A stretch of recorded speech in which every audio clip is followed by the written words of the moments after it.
Hi, I'm Dr. Rio. I'm here to tell you about the medical ozone therapy that I personally received in my regimen. I have a history of cancer way back in 2007, and I'm here to give you some of my testimony and my experience of how I was able to overcome my cancer journey at that time. The medical ozone that I have received composed of a lot of really change of the lifestyle.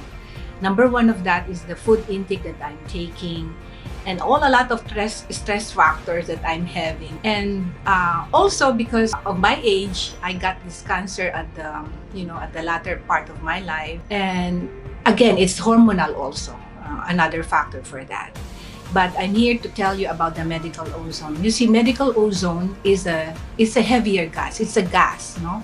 But it's a medical form. Like you get the oxygen in natural, and you get also ozone when you inhale especially when after the rainfall, yung hamog na yon na naaamoy natin pagkatapos ng mahabang pag-uulan, ozone po yon. And then another ozone is that when you are in the waterfalls, these are natural ozone that we should be inhaling, nalalanghap po natin yung pagbaksak ng tubig na yon. It's an ozone gas, okay?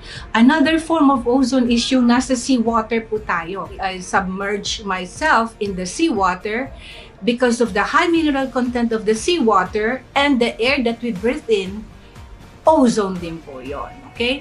And then when we are exposed to the sun, the rays of the sun, once it penetrate the atmosphere air at that time, especially 7 o'clock to 9 o'clock, it turns into a good vitamin in our skin, in our body, in our bones especially. Kaya pala ako noon, mahirap sa aming mga doktor po kasi unless we change our mind, unless we open our mind, saka lang natin maiintindihan the natural form of treatment. Okay? Like sinasabi po ni Hippocrates, food is your medicine. What kind of food are we taking in?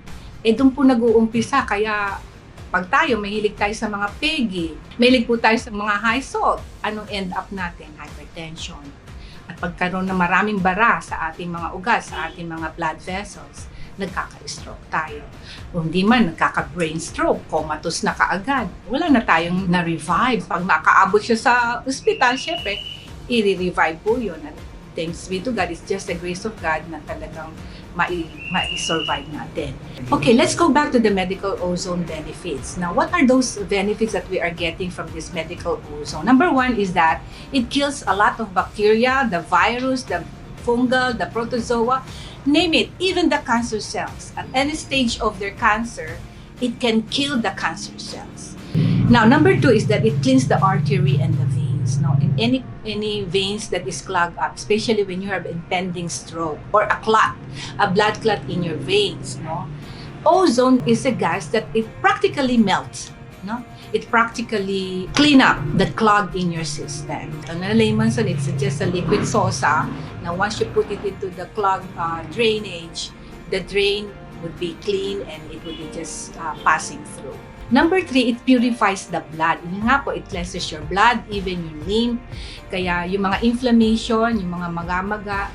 Meron nga po kaming case dito na sana puputulin yung paa niya, no? Kasi yun ang po ang diabetic siya. It's a diabetic foot and it's gangrenous, yung tinatawag na wala nang buhay, patay na yung legs na yon. But with the ozone, exposure of the ozone, like let's say, na-try niya na hindi na naputulan ng paa. Kaya it saved the money, it saved the patient's self-esteem too. Kasi syempre, nadidepress sila pag nabawasan ng katawan nila, di po ba? Nakaka-low ng self-esteem. Even yung cancer, pag tinanggalan na po ng breast, talaga pong nakakalungkot. It activates your immune system. Truly, when you receive the ozone, even in a one session, you can feel the energy. And you can feel that your immune system, no matter what, you are in an environment of very infectious one. Kaya nga po ang mga cancer patient laging naka-protected na na of course yung mga naaamoy po natin, diretso yan sa lungs natin.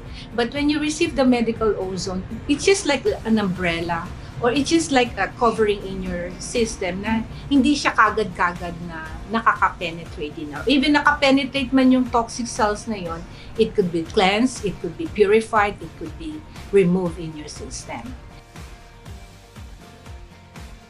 My advocacy now is that because I have this experience as a patient and having this big C, and then it helps me share my personal experience with this pathway. So my doctor challenged me to seek the certification. So he challenged me to attend the training and how I would give this protocol also to my patients. So it was in 2013 that he's the one who brought this machine also here in the Philippines. So I have no choice to use it also, But at first I have to be trained because we need the certification for that so that nobody would question me of why I'm treating cancer patient now, okay?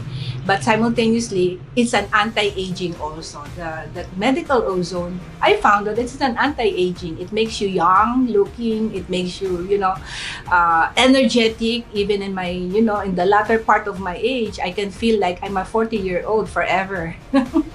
And so with the certification, I have the confidence of my experience of how I deal with cancer, and a lot of patients are now really seeking how we're able to overcome the cancer. Sana marinig ito ng mga pasyente na mismong nagkaroon ng cancer at yung mga pamilya, paano po nila i-deal ito. Ito po ang advocacy ko ngayon dito sa Pilipinas, na ma-educate po natin yung pasyente na meron po kayong mga choices pa. Okay? Hindi po kailangan magmadali po dito sa cancer. I tell you, you really don't have to be in a hurry. You just have a quiet time first to the Lord because He is the healer.